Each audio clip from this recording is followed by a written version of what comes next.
everyone आज चाहिँ मलाई मेरो बुवाले पठाइदिनु भएको गिफ्टहरू हेरमै thank you so much for this gift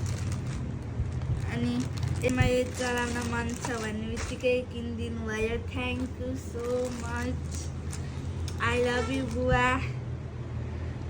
अनि हजुरले आफ्नो साथी आफू नआए पनि आफ्नो साथीसँग पठाइदिनु भयो धेरै थ्याङ्क यू अनि ल्याइदिनु भएको अङ्कललाई पनि एकदमै थ्याङ्क यू यी बुवाले चाहिँ मलाई आइप्याड ल्याइदिनु भएको छ खोलामै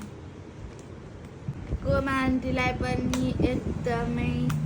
धेरै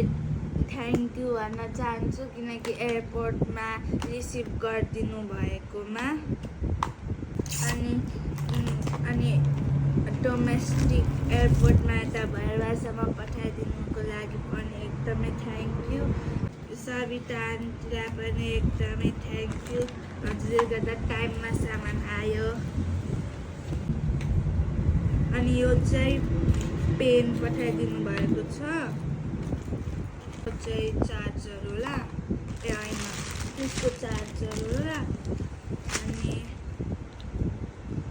यो चाहिँ चार्जर रहेछ अनि यसमा फेरि चार्जर अनि माइक छ माइक चाहिँ मेरो बहिनीको लागि हो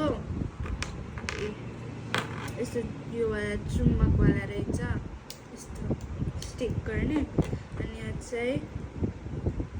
आइप्याडको चार्जर यो पनि अनबक्स गरौँ यसमा पनि सामानहरू छ यो चाहिँ मम्मीलाई अनि आमालाई हो यो चाहिँ आमाको कपडा हो मैले यो चाहिँ खोलिनँ अनि यसमा चाहिँ मम्मीहरूको सामान छ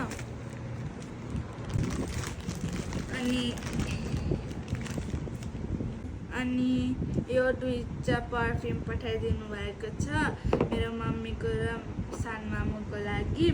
थ्याङ्क यू बुवा for this gift I love you so much हजुर छिट्टै आउनु होला मिस यू यसरी राख्ने हो यो उही खुल्यो थ्याङ्क यू बुवा